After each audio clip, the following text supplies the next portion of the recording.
Au-delà des considérations éthiques et réglementaires, la diversité et l'inclusion représentent des enjeux stratégiques d'avenir. De ce fait, l'ambition de Société Générale Maroc est de construire une entreprise performante qui veille au quotidien au bien-être et à l'épanouissement de ses collaborateurs. Un environnement de travail équitable et inclusif qui traduit la détermination de Société Générale Maroc à promouvoir les talents et les compétences, abstraction faite de toute discrimination. Portées par le top management, ces valeurs se déclinent sous forme de programmes et de dispositifs bénéficiant à l'ensemble des collaborateurs de Société Générale Maroc afin que chaque membre de l'organisation puisse prendre conscience des enjeux de la diversité et de l'inclusion et de devenir soi-même un agent positif de la conduite du changement. Madame Joua Bensouda, vous êtes CEO Société Générale Maroc. Monsieur Mehdi Ben Bachir, vous êtes directeur général adjoint Société Générale Maroc. Bonjour, merci d'avoir accepté de répondre à notre invitation et pour Med Radio et pour l'Observateur du Maroc. Merci à vous, bonjour. Très heureux d'être parmi vous en cette journée très spéciale. Bonjour Fatem Zahra, bonjour tout le monde. Je suis ravie de participer à cette émission et d'être parmi vous aujourd'hui. Marhaba, donc notre première question, donc quelles sont les mesures prises ou quelles sont les initiatives déployées pour assurer à vos collaborateurs un environnement de travail épanouissant et agréable, sans spécifier que ce soit homme ou femme. Très bien, écoutez, merci beaucoup. Alors pour répondre à cette question, d'abord ce que je dirais, c'est que on évolue dans le cadre bien évidemment d'un contexte réglementaire, d'un cadre éthique également, qui est très important à souligner. Ensuite, je pense que quand on parle de ce sujet-là, il est important de souligner que à la Société Générale Maroc, qu'au-delà de ces sujets justement réglementaires, éthiques, il y a un sujet, nous estimons qu'il s'agit d'un sujet extrêmement stratégique pour nous, parce que c'est un sujet de diversité et d'inclusion, et que nous avons pris un ensemble d'initiatives au niveau de la banque pour nous assurer que ce sujet est porté au plus haut niveau. Donc pour vous donner un exemple, on a signé il y a quelques années une charte du bien-être qui se décline sous la forme de 15 engagements pour un équilibre des temps de vie. Et cette charte, elle a comme objectif en fait d'assurer un équilibre de vie pour le collaborateur.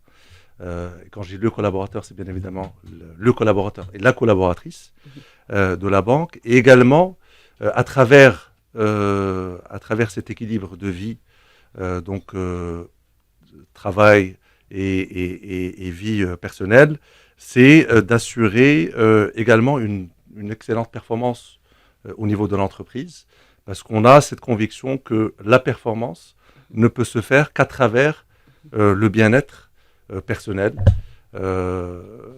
Et donc c'est la raison pour laquelle il nous a semblé très important d'acter cette charte-là, qui a été signée par les membres du directoire, et qui est d'ailleurs très visible au niveau de l'entrée du personnel de la banque.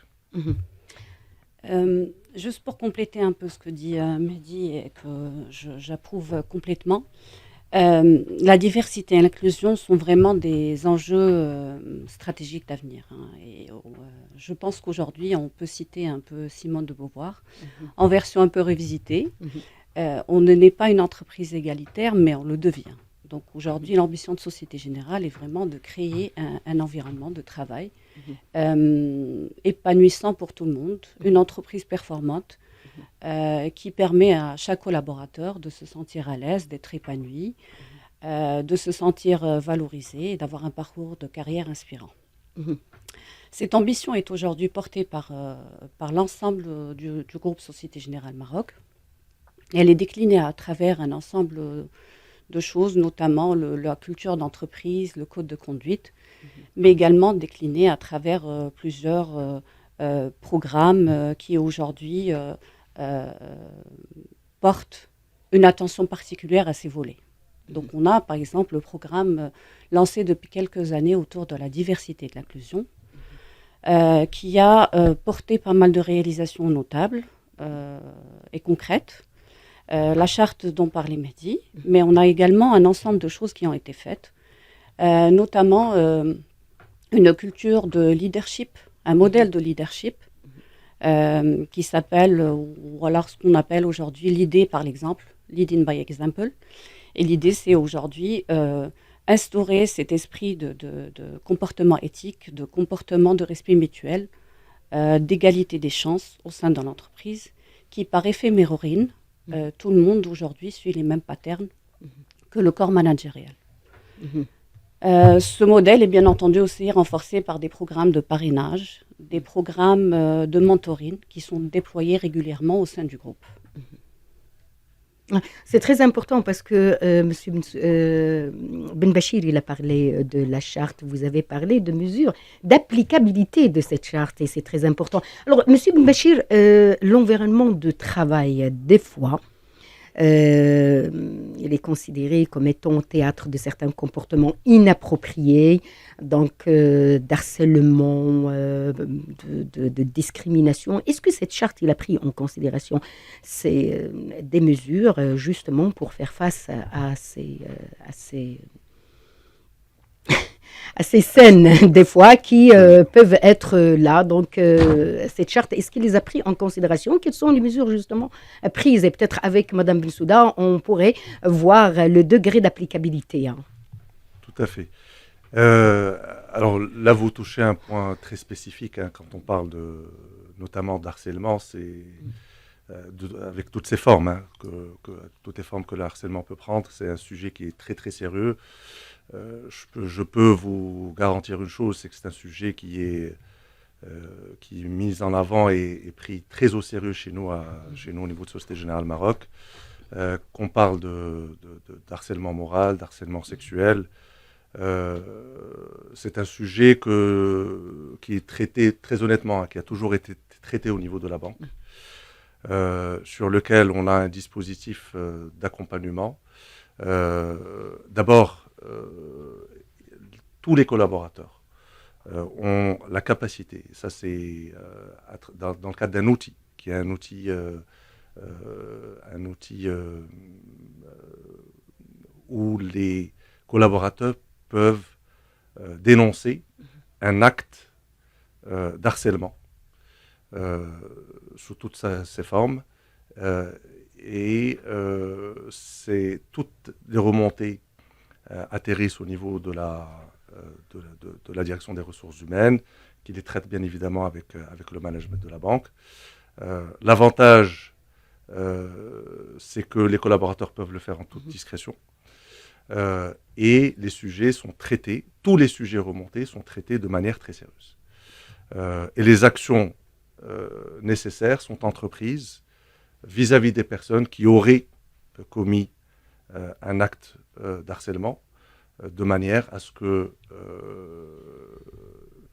la politique de zéro tolérance vis-à-vis de l'harcèlement soit claire pour l'ensemble des collaborateurs, et c'est le cas. Donc,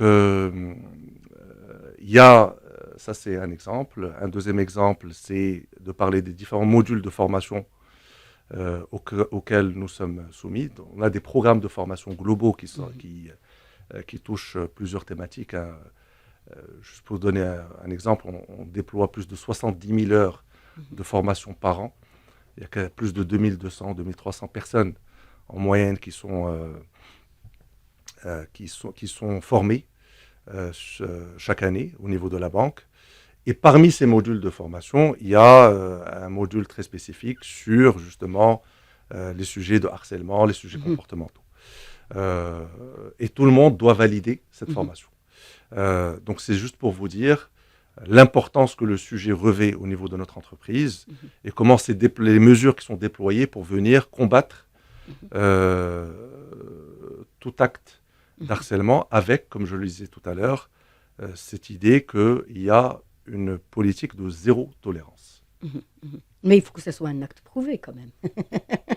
C'est bien le cas, effectivement. Ouais. Ce genre de comportement est vraiment des comportements, sont vraiment des comportements très important. Bien sûr, inacceptables au niveau du groupe Société Générale. Et comme disait Mehdi, plusieurs mesures sont prises.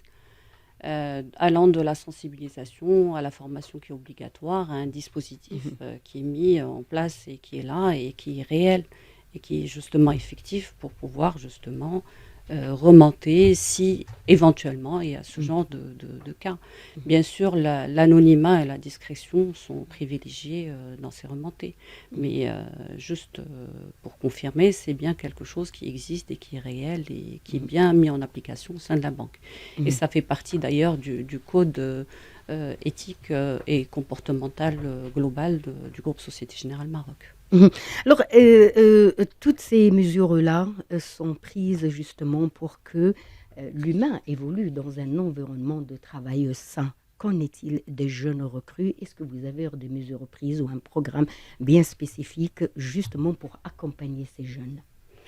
C'est clair, aujourd'hui, l'intégration des jeunes diplômés dans la banque est un élément important au sein de Société Générale Maroc. Du recrutement à la gestion de carrière, la lutte contre les discriminations et une exigence entrée dans notre politique RH. Cette intégration de jeunes recrues, que ce soit des hommes ou des jeunes femmes, on borde plusieurs aspects aujourd'hui. Donc il y a le sujet formation dont Mehdi parlait tout à l'heure et sur lesquels nous sommes en taux de croissance à 2 chiffres tous les ans pour pouvoir justement amener plus de personnes à se former. On a également un parcours d'onboarding qui permet à chaque nouvelle recrue de comprendre un peu l'écosystème de la banque, de comprendre les enjeux de chaque métier, d'appréhender un peu son nouveau environnement de travail.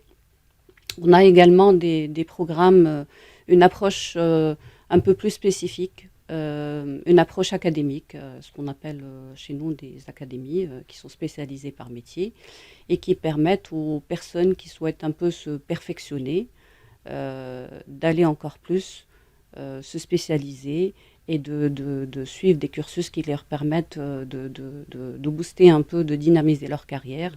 On peut même proposer des offres de reskilling où une personne qui fait un métier tel peut venir aujourd'hui et décider de changer et de se reformer pour pouvoir se réintégrer dans une autre voie. Il y a également un programme qui me tient à cœur personnellement, qu'on a mis en place il y a quelques temps. C'est un programme de mentorat. Alors moi, j'ai eu la chance d'avoir fait ce programme-là dans les deux sens. D'abord en tant que ce qu'on appelle mentee, c'est-à-dire une personne qui a eu un mentor et qui a été accompagné pendant une certaine période. Moi, j'étais accompagné par quelqu'un dans le groupe. Et j'ai eu la chance d'avoir été accompagné et bien accompagné. Et ça m'a particulièrement impacté, très positivement. Et donc, quelques années plus tard, quand on m'a proposé au niveau de la Société Générale Maroc d'accompagner un collaborateur, et dans ce cas bien précisé, une collaboratrice, dans le cadre du programme de mentoring, honnêtement, j'ai sauté sur l'occasion. Et ce qu'il faut savoir aussi, c'est que dans le cadre de ces programmes-là, même en tant que mentor, on apprend beaucoup des mentees. Et donc voilà, je pense que ce programme de mentorat ou de mentoring vient compléter un peu ce dispositif de formation, d'académie, etc., dont on parlait, et qui vient renforcer un petit peu à travers l'expertise et l'expérience du mentor, la montée en compétences, la montée en puissance des jeunes collaborateurs de la banque. Très bien. Est-ce que, puisqu'on parle de la chance pour tout le monde, est-ce que vous avez mis en place des initiatives en faveur d'un accès équitable à l'emploi? Oui, la réponse est oui. Alors, et à plusieurs niveaux. D'abord, en termes de recrutement. Pour ne pas parler de la discrimination positive. Oui, tout à fait. Alors, on parlait d'équité. Voilà. D'abord, ce qu'il faut savoir, c'est qu'on suit un certain nombre de ratios au niveau de la banque. Donc, notamment en termes de ratios hommes-femmes et autres ratios. Donc, on fait très attention en termes de recrutement, d'abord, parce qu'on parle de recrutement, de donner toutes les chances aux meilleurs pour accéder aux différents postes. Et je pense que sur un certain nombre de postes, et je suis sûr que Njoa va compléter, sur un certain nombre de postes très spécifiques, sur des métiers très spécifiques, historiquement, mais je pense que ce n'est pas le cas de la banque, hein, de notre banque uniquement, hein, ça a été des métiers très orientés hommes. Et que ce soit des métiers techniques, ou par exemple, je peux en parler un petit peu, des métiers de réseau, notamment dans les régions. Hein, quand on parle de management réseau dans les régions, très souvent, on n'avait quasiment que des hommes. Donc aujourd'hui, on fait très attention à ça. Ça commence, donc, comme je le disais, par le recrutement, et ensuite, dans le cadre des évolutions de carrière. Donc, il n'y a plus du tout la notion de, qui n'aurait jamais dû exister d'ailleurs, la notion de ce métier ou ce poste-là est plus approprié pour un homme que pour une femme, ou vice-versa d'ailleurs. Hein, l'autre cas ne devrait pas exister non plus. Et c'est d'ailleurs aujourd'hui ce qu'on fait hein, dans les comités de direction. On parle aussi de ratio hommes-femmes dans les comités de direction des différentes entités, dans le conseil de surveillance, dans le COMEX, etc. etc. Hein, et donc, et l'idée, c'est bien évidemment, c'est progressivement, là où on estime qu'il y a un certain nombre de décalages, de corriger. Et c'est ce qu'on a pu faire depuis un certain nombre d'années, et de donner l'opportunité aux plus méritants. Et quand je dis plus méritants, c'est avec un S, et donc forcément, ça intègre les ES. Plus méritants, plus méritantes, forcément. Donc voilà, un peu, en tout cas, il y a une prise de conscience qui est très très forte, et qui est pilotée par ce qu'on appelle des KPIs, des indicateurs qui sont pilotés par des indicateurs, et qu'on suit dans le cadre d'un certain nombre de comités au niveau de la banque. Ouais, je pense qu'au-delà d'être une responsabilité, l'inclusion est une conviction. C'est vraiment une obligation en tant qu'entreprise citoyenne. Et au sein de Société Générale, on s'accorde et on s'aligne à donner un accès équitable à l'emploi pour tout le monde. Cette conviction se traduit dans notre politique de recrutement et de gestion de carrière.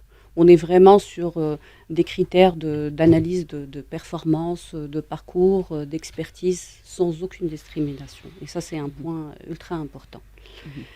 Juste un peu pour illustrer un peu mes propos et donner quelques éléments. Donc, on a récemment lancé une enquête au sein du groupe Société Générale. Et une des questions, donc la majorité des répondants ont dit que les jeunes femmes et les jeunes hommes avaient autant de chances d'être recrutés au sein de Société Générale. Pareil. Donc, ils avaient le même niveau de chances d'être recrutés. Donc, ça, c'est un point. Un deuxième point, comme disait Mehdi tout à l'heure, aujourd'hui, il y a des métiers qui sont un peu typiquement, historiquement, je ne sais pas pourquoi d'ailleurs, un peu réservés quelque part aux hommes. Et aujourd'hui, je vais parler un peu d'un métier que je connais un peu. Dans l'IT, par exemple, aujourd'hui, nous sommes à un taux de 54% de femmes au sein de l'IT chez Société Générale Maroc. Ce qu'on appelle chez nous, c'est OTEC. Et sur ce périmètre, nous avons plusieurs profils de femmes. On a des personnes qui développent, donc des développeuses, on a des Scrum Masters, on a des UX designers, on a des chefs de projet. Donc on est vraiment sur une palette et une richesse de fonctions et de métiers qui sont juste très larges. Et on prouve aujourd'hui qu'on brise ce stéréotype qui dit c'est un métier dédié aux hommes. La femme, elle a osé. La femme, elle a osé. La femme, elle a brisé son plafond de verre. La femme, elle s'est dit pourquoi pas moi. Et j'approuve totalement ça. Et juste pour continuer dans la même lignée, aujourd'hui, quand on regarde les postes de management dans le périmètre IT, nous comptons 61% des postes managériaux occupés par des femmes. Donc, c'est juste pour vous donner une idée de la place de la femme et son entrée dans des métiers qui étaient réservés historiquement aux hommes. Alors, parmi les jeunes recrues, il y a ceux qui ont des besoins spécifiques. Est-ce que vous avez, ou votre programme, ou Chartel a pris en considération ces cas-là de jeunes à besoins spécifiques pour les encourager véritablement à intégrer le monde du travail? Je pense que c'est une réflexion, la réflexion d'inclusion est une réflexion plus large, justement. Donc, et c'est une position sociétale responsable qui nous pousse à tendre la main à des jeunes à besoins spécifiques ou des jeunes issus de diversité de différentes couches sociales. Dans ce sens, avec la Fondation Société Générale et d'autres organisations, nous avons pas mal de programmes qui aident aujourd'hui les jeunes à terminer un cursus scolaire et pouvoir les intégrer dans le marché du travail au sein du groupe Société Générale.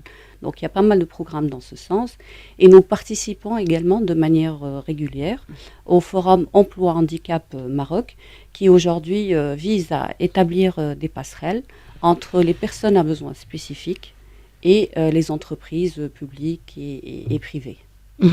Monsieur Mbachir, à quelle proportion l'ensemble de ces mesures pourrait instaurer une certaine parité? Écoutez, la parité, dans certains cas, on l'a dépassée. Hein. Si c'est un critère, je pense que je viens de donner un certain nombre de statistiques. Je donnerai une statistique par rapport à mon comité de direction. On est exactement à 50% d'hommes et 50% de femmes. Donc ce qui était un objectif il y a peut-être quelques années est une réalité. Alors nous ne l'avons pas atteinte partout. Dans certains cas, c'est vrai que comme je disais tout à l'heure, on est peut-être, quand on était sur des métiers qui étaient quasi exclusivement, j'allais dire réservés, mais ils n'étaient pas réservés aux hommes, mais en tout cas, ils étaient occupés quasi exclusivement par les hommes. Parce que la femme n'a pas encore osé à cette époque-là. Écoutez, la femme n'avait peut-être pas encore osé, peut-être qu'on n'avait pas, nécessairement bien poussé non plus. Donc je pense que là, s'il doit y avoir responsabilité, moi je pars du principe qu'elle est commune. Mais je pense qu'on a dépassé en tout cas je l'espère de mon point de vue, ce stade qui est responsable, là où on est vraiment dans de l'action. Et on est dans l'opérationnalisation d'un certain nombre d'initiatives qui ont été prises. Donc quand on parle de parité, moi ce que je vous dirais, c'est que à plusieurs niveaux, c'est déjà une réalité chez nous. Qu'on a la conviction qu'on doit continuer à nous améliorer, mais qu'aujourd'hui, ce qui est certain, c'est que la chance est donnée à tout le monde. Et c'est ça qui nous réconforte. Et donc la parité, à la rigueur, on va y arriver. Est-ce qu'on va y arriver aujourd'hui, demain ou après-demain? Le temps nous le dira. Et de toute façon, nous, on a comme objectif que ça se fasse le plus vite possible. Et comme je vous le disais tout à l'heure, on a des indicateurs de pilotage qui nous permettent de suivre de manière très exacte l'état d'avancement de ces chantiers-là, qui sont des chantiers stratégiques. Hein. Mais ce qui est réconfortant et ce qui nous rassure, c'est de savoir qu'on a le dispositif et qu'aujourd'hui, il y a une conviction qui est commune. Je pense qu'il n'y a pas aujourd'hui, personnellement, je ne vois plus de frein par rapport à ces sujets-là. En tout cas, il y en a beaucoup, beaucoup, beaucoup moins. Et que les évolutions sont très positives et qu'aujourd'hui, quand on va réfléchir à nommer, je donne un exemple, un directeur régional dans n'importe quelle région au Maroc, on ne se dira jamais, mais vraiment jamais, je pense que c'est un poste qui est plus adéquat pour un homme que pour une femme, ou vice-versa d'ailleurs, hein, je tiens à le répéter, ou vice-versa. Donc je pense qu'on y est. On va pas prendre ce que nous avons réalisé pour l'instant comme un acquis. On va continuer de travailler, mais la dynamique est bonne et on est, je pense, sur la bonne lancée. Très bien. Oui, c'est en effet une dynamique qui est lancée et qui est là. Et les chiffres aujourd'hui qui sont pilotés le prouvent. Hein. Aujourd'hui, comme je vous ai dit, les femmes sont là, sont présentes et on a ce réflexe de piloter un peu et de renforcer la parité et l'égalité entre hommes et femmes sur l'ensemble des périmètres. Hein. Ça va du recrutement à la gestion de carrière, même dans l'évolution salariale. Voilà. Donc ça, c'est une réalité, c'est un fait. Et c'est vraiment une politique aujourd'hui qui est suivie et qui est pilotée par l'ensemble de la banque et portée par le top management. On peut d'ailleurs, pour illustrer, aujourd'hui, 40% des postes upper et top management sont pilotés par des femmes au sein du groupe Société Générale Maroc. Il y a aussi un autre point qui est important, ce que vous avez dit tout à l'heure, de briser le plafond de verre et de monter un peu, d'oser. Moi, c'est un mot que j'aime beaucoup, oser. Et aujourd'hui, moi, je trouve, en tout cas, dans mon périmètre, les femmes osent plus.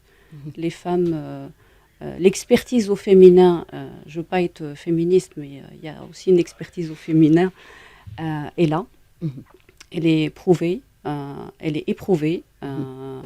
Et on le voit aujourd'hui quand on voit des femmes journalistes, des femmes banquières, des femmes dans des métiers qui étaient dédiés avant à l'homme. Et d'ailleurs, dans nos actions de communication interne et sur les réseaux sociaux aujourd'hui, nous avons une politique de mettre en avant des femmes qui osent, des femmes qui sont sur des périmètres dédiés aux hommes, et on met en avant leur parcours. Ça permet aux autres jeunes filles de se donner des ailes, de se donner des idées, c'est de dire pourquoi pas moi, pourquoi je ne peux pas faire ce métier, et ça permet de briser un peu ce plafond de verre et se dire j'y vais, moi aussi je le fais. Il faut y croire, il faut oser. Monsieur Ben Bachir, Madame Bensouda, ça va être notre dernière question. Peut-être la question de la parité ne se pose pas au niveau de la Société Générale, mais question un peu générale et j'aimerais bien vous faire réagir là-dessus. Les filles dans les universités sont surclassées par rapport à leurs homologues hommes, mais dans les instances managériales, que ce soit politique, que ce soit autre, dans le monde économique, l'homme prédomine encore. À votre question, pourquoi est-ce que la femme n'ose pas encore ou il y a véritablement des freins? J'allais céder la parole à Anjou, comme c'est la dernière question.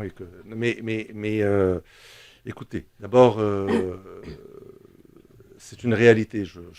C'est intéressant parce que j'avais cette même discussion ce matin avec des collègues. C'est vrai que dans le monde universitaire, très souvent, on voit des femmes, des jeunes femmes qui sont très souvent classées en première position. Après, dans le monde de l'entreprise et dans la classe politique également, peut-être que c'est une réalité qui est moins évidente en termes de représentativité. Moi, je pense que ce qu'on a dit jusqu'à maintenant se reflète sur la société de manière générale. Et là, je m'exprime en tant que Marocain. Je pense que notre pays a fait un grand pas en avant. D'abord à travers des initiatives royales qui sont très évidentes. Tout à fait. Une constitution qui a été revue. Des obligations en termes de liste électorale, etc., de représentativité qui n'existaient pas avant, et qui doivent se refléter aussi bien sur le monde politique que sur le monde de l'entreprise. Il y a aussi des obligations au niveau de la représentativité des conseils au niveau d'entreprises cotées, etc. Donc je pense qu'il y a une dynamique. Il y a une dynamique, elle est positive. Elle avance peut-être différemment en fonction des contextes. Mais si vous prenez une image du Maroc d'il y a 20 ans ou 10 ans, et d'aujourd'hui, je pense qu'on a fait un grand pas en avant. Une nette amélioration. On doit continuer d'accélérer cette dynamique. Madame Bensouda. Oui, je pense que le Maroc a fait des progrès énormes depuis quelques années sur ce volet.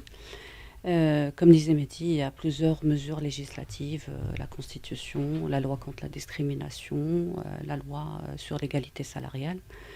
Sur le volet genre, il y a également tout ce qui est un peu quota dans dans les listes électorales pour améliorer la représentativité des femmes, ou alors sur les entreprises cotées en bourse ou les entreprises publiques. Donc tout ça fait pour qu'on avance. Il y a pas mal de progrès qui ont été faits. Malheureusement, dernièrement, je regardais les derniers chiffres, on a quand même une petite régression assez un peu triste du taux d'employabilité des femmes. On est de mémoire en 2021 autour de presque 21. C'est un taux assez bas au regard des dernières années, ce qui est un peu dommage. On voit que 4 femmes sur 5 ne travaillent pas.